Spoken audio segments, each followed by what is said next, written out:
Good morning, students. Welcome to online classes. St. Angel's Public School, Bagpat, Standard 9th, Subject SST, Unit History, Chapter number 1st, The French Revolution. France becomes a constitutional monarchy. The National Assembly drafted a constitution in 1791 which made France a limited monarchy. France के अंदर national assembly ने देश के लिए नया संविधान निर्माण किया 1791 में, और इस नए संविधान के तहत जो राजा का शासन यहाँ पर चल रहा था वो काफ़ी लिमिटेड कर दिया गया, यानी कि राजा की जो पावर्स हैं उन पर काफ़ी ज़्यादा पाबंदियाँ लगा दी गई। According to the new constitution the king and the assembly would work together to govern France. ये जो नया संविधान बना है इसके तहत राजा और नेशनल असेंबली दोनों मिलकर फ्रांस पर शासन करेंगे। The powers to make laws were given to the national assembly. कानून बनाने का अधिकार नेशनल असेंबली को दिया गया, which was indirectly elected. The people were divided into active and passive citizen. आम जनता को दो हिस्सों में बांटा गया, एक्टिव और पैसिव में। Those who had the right to vote were active citizen and others were passive citizen. जिन्हें वोट देने का अधिकार दिया गया वो कहलाए एक्टिव सिटीजन, और जिनके पास वोट देने का अधिकार नहीं था वो कहलाए passive citizen. Only man about 25 years of age who had paid taxes equal to at least 3 days of labourers wage were given the status of active citizen. France के अंदर सिर्फ पुरुष जिनकी उम्र 25 वर्ष से ज़्यादा थी और जो लगभग किसी मजदूर के 3 दिन की मजदूर के बराबर टैक्स दिया करते थे, उन्हें ही एक्टिव सिटीजन का दर्जा दिया गया। To qualify as an elector and then as a member of the assembly a man had to belong to the highest bracket of tax payer. अगर आप चुनाव में खड़ा होना चाहते हैं या असेंबली के मेंबर बनना चाहते हैं तो फिर आप ज़्यादा टैक्स पेयर होने चाहिए।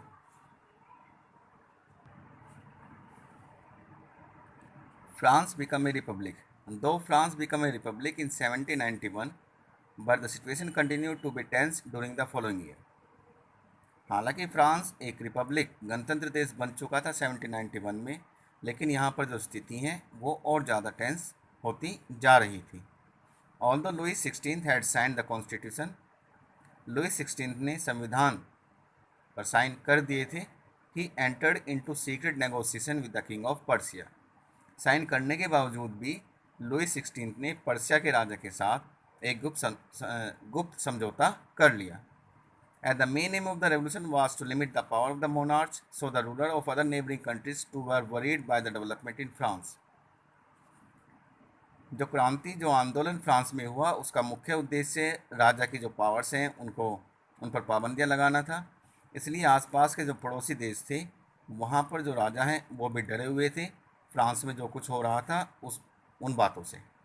दे made plan to send troops to put down the event that had been taking place there since the summer of 1789। पड़ोसी देश के राजाओं ने योजना बनाई कि वो फ्रांस में सैनिकों को भेजेंगे ताकि जो कुछ भी वहाँ पर हो रहा था उस सबको रोका जा सके। Before this could happen the national assembly voted in April 1792 to declare war against Persia and Austria. इससे पहले कि पर्सिया या ऑस्ट्रिया फ्रांस के अंदर अपनी सेना भेजते, नेशनल असेंबली ने डिसाइड किया 1792 में कि वो पर्सिया और ऑस्ट्रिया के खिलाफ लड़ाई छेड़ेगा। Thousand of volunteer formed from the provinces to join the army. हज़ारों की संख्या में वॉलंटियर्स ने आर्मी ज्वाइन करना शुरू कर दिया। They saw this as a war of the people against king and aristocracy all over Europe. ये जो लड़ाई होने जा रही थी इसको जनता एक ऐसी युद्ध की तरह से देख रही थी जो एक तरफ कॉमन पीपल हैं और दूसरी तरफ राजा महाराजा थे। ये एक ऐसा युद्ध होने जा रहा था जिसमें एक तरफ आम जनता है और दूसरी तरफ राजा और महाराजा हैं। ये युद्ध पूरे यूरोप में होने वाला था। The revolutionary war brought losses and economic difficulties to the people. ये जो क्रांतिकारी लड़ाइयाँ हुई इससे आम जनता को काफ़ी नुकसान हुआ और आर्थिक समस्याएं भी झेलनी पड़ी। While the men were away fighting at front, women were left to cope with the task of earning a living and looking after their families. जहाँ एक तरफ आदमी मोर्चों पर डटे हुए थे, घरों से दूर थे, लड़ाइयाँ लड़ रहे थे, वहीं दूसरी तरफ जो औरतें हैं उन पर जिम्मेदारी आ चुकी थी कि वो पैसा कमाएं और अपने परिवारों की देखरेख करें। Large section of the population were not satisfied with the outcome of the revolution, as the Constitution of 1791 gave political rights only to the richer section of the society. France के अंदर काफ़ी ज़्यादा लोग जो क्रांति हुई उसके परिणामों से खुश नहीं थे, क्योंकि जो नया संविधान बना था उसके तहत राजनीतिक अधिकार सिर्फ समाज के कुछ अमीर लोगों को ही दिए गए थे। राजनीतिक अधिकार सभी लोगों को उपलब्ध नहीं कराए गए। Jacobins and the new government. Political clubs became an important rallying point for people who wished to discuss government policy and plan their own form of action. Political club बनने शुरू हुए और ये एक इम्पोर्टेंट प्लेस बन चुके थे जहाँ पर लोग राजनीति के बारे में चर्चाएं किया करते थे। The Jacobin club was the most powerful and successful of such club. यानी पॉलिटिकल क्लब में से एक जैकोबिन क्लब था जो बहुत ज़्यादा पावरफुल और कामयाब था। It was formed in Versailles during. इस क्लब का निर्माण वर्जलीज में हुआ। The state generals of 1789। Most of the earliest meeting were secretive. इस जैकोबिन क्लब की शुरुआती जितनी भी सभाएं हुई वो गुपचुप तरीके से हुई। Soon other member from the rest of the France joined, filling their ranks. Maximilien Robespierre, Sieyes and Abbe Gregoire were the important leader of the club. इस क्लब के जैकोबिन क्लब के जो इम्पोर्टेंट लीडर थे उसमें रोबोस्पियर और एबेसिए नाम के दोनों शख्स हैं। The member of the Jacobin club belong mainly to the less prosperous section of the society. Jacobin club के जो सदस्य हैं वो ज़्यादातर समाज के कम विकसित वर्ग को बिलोंग करते थे। दे इंक्लूडेड स्मॉल शॉपकीपर, जिसमें छोटे मोटे दुकानदार, कारीगर, जूता बनाने वाले, pastry cook, watch maker, printer, as well as servant and daily wage worker. ये सभी जैकोबिन क्लब्स के सदस्य थे। A large group among the Jacobins decided to start wearing long strip trousers similar to those worn by dock worker. काफ़ी संख्या में Jacobian के साथ जो लोग जुड़े हुए थे, जो मेंबर थे, उन्होंने डिसाइड किया कि वो लॉन्ग स्ट्रिप ट्राउज़र पहनेंगे जैसा डॉक में गोदे में काम करने वाले मजदूर पहना करते हैं। This was to set themselves apart from the fashionable section of society, specially nobles who were knee breaches.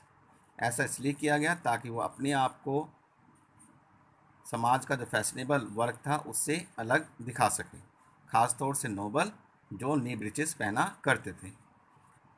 It was a way of proclaiming the end of power wielded by the wearer of knee breeches. The Jacobins came to be known as Sanguinators, literally mean without knee breeches. Jacobins को सैनगुलेटोस के नाम से जाना जाने लगा, जिसका मतलब है without knee breeches. The desires of the sansculottes were simple. Sansculottes की जो आकांक्षाएँ थी वो बहुत ही साधारण थी। They believe that survival was a right of all people. उनका ये मानना था कि जिंदा रहना सभी का अधिकार है। Inequality of any kind was to be abolished. और किसी भी तरह की असमानता जो है वो समाप्त की जानी चाहिए। And the aristocracy and the monarchy were to be eliminated. और एरिस्टोक्रेसी और मोनार्ची, राजा का जो शासन है, उसे समाप्त किया जाना चाहिए। Property was not to be completely eliminated. जो संपत्ति का अधिकार था वो पूर्णतः समाप्त ना किया जाए, but to be shared in communal groups, बल्कि संपत्ति को सामुदायिक समूहों में बांटा जाए। This idea were far more radical than what the Jacobin had in mind. However, more radical Jacobin sympathised with the sansculottes and began to work with them. जो अधिक रेडिकल जैकोबिन्स थे वो इन सैनगुलेटोस के साथ सिंपैथी रखा करते थे और उन्होंने इनके साथ मिलकर काम करना शुरू किया। Sansculottes men wore in addition the red cap that symbolize liberty. Sansculottes जो लोग थे उन्होंने अपनी पोशाकों में लाल रंग की टोपी भी पहनना शुरू किया और इन लाल रंग की टोपी आज़ादी का प्रतीक हुआ करती थी।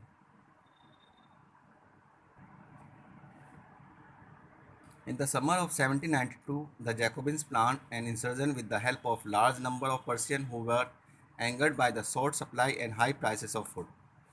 गर्मियों में 1792 में जैकोबिन्स ने एक योजना बनाई ये योजना खास तौर से काफ़ी संख्या में जो पर्शियन लोग हैं उनके साथ मिलकर बनाई गई। ये पर्शियन लोग बहुत ज़्यादा नाराज़ थे। एक तो खाने पीने की जो सप्लाई थी वो काफ़ी कम हो चुकी थी और दाम बहुत ज़्यादा बढ़ चुके थे। On the morning of August 10 they storm the palace of the Tuileries, massacred the king's guard and held the king himself as hostage. तो 10 अगस्त को उन्होंने टूरिस्ट नाम के महल पर हमला किया, राजा की सुरक्षा में जो तैनात सैनिक थे उनकी हत्या की और राजा को बंधक बना लिया। Later the assembly voted to imprison the royal family. बाद में असेंबली ने वोट किया रॉयल फैमिली को जेल में डालने के लिए। इलेक्शंस वर हेल्ड, चुनाव कराए गए। From now on all man of 21 years and above regardless of wealth got the right to vote. अब फ्रांस के अंदर सभी पुरुष जिनकी उम्र 21 साल है या उससे ज़्यादा थी, उनके पास संपत्ति हो या ना हो, उन्हें वोटिंग राइट दिया गया। The newly elected assembly was called the national convention. ये जो नई असेंबली चुनी गई इसे नेशनल कन्वेंशन का नाम दिया गया। On 21 September 1792 it abolish the monarchy. उसके बाद 21 सितंबर 1792 को इस नेशनल कन्वेंशन ने मोनार्ची को पूर्णतः समाप्त कर दिया and declare France a republic, a form of government where the people elect the government including the head of the government. और उसके बाद फ्रांस को एक रिपब्लिक, गणतंत्र देश घोषित किया जहां पर जो सरकार है वो लोगों द्वारा चुनी जाएगी और जो हेड ऑफ द गवर्नमेंट है, जो सरकार का सर्वोच्च पद है, वो भी जनता द्वारा ही चुना जाएगा। Louis 16 was sentenced to death by a court on the charge of treason। Louis 16 को आजीवन कारावास की सजा दी गई कोर्ट द्वारा, उन पर देश के साथ गद्दारी करने का आरोप लगाया गया। On 21 January 1793 he was executed publicly at the Place de la Concorde। The Queen Mary Antoinette met with the same fate shortly after। इसके बाद 21 जनवरी 1793 को लुई 16 को सबके सामने कॉन्कॉर्ड नाम की जगह पर फांसी की सज़ा दे दी गई। इसके बाद लुई 16 की जो वाइफ है क्वीन मैरी एंटोनेट, उनका भी यही हश्र हुआ। We will discuss the chapter further in next online class. Till then, stay connected. Have a nice day. Thank you.